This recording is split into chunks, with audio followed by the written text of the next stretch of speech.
நாகர்கோவிலில் அமைந்துள்ள நாகராஜா கோவிலில் தை திருவிழாவிற்கான கொடியேற்றம் கோலாகலமாக நடந்தது.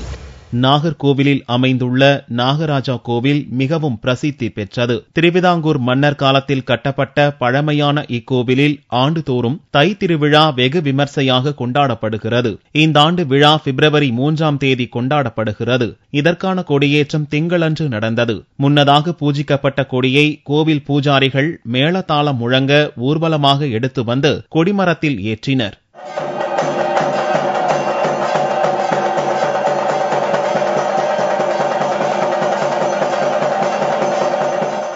நாகராஜா கோவில் தைப்பெருந்திருவிழா சீரும் சிறப்புமாக இன்றைய தினம் காலை 6:30 மணி அளவில் இருந்து 7:30 மணி அளவில் கொடியேறி 10 தினங்கள் சிறப்பாக நடைபெறுகின்றது. அருள்மிகு நாகராஜா கோவில் இந்தியாவிலே நாகருக்கென்று அமைக்கப்பட்ட ஒரே கோவில் நாகராஜா கோவில் தான். தொடர்ந்து 10 நாட்கள் தை திருவிழா நடக்கிறது. தேரோட்ட திருநாளான பிப்ரவரி 3ஆம் தேதி கன்னியாகுமரி மாவட்டத்திற்கு உள்ளூர் விடுமுறை அளிக்கப்பட்டுள்ளது.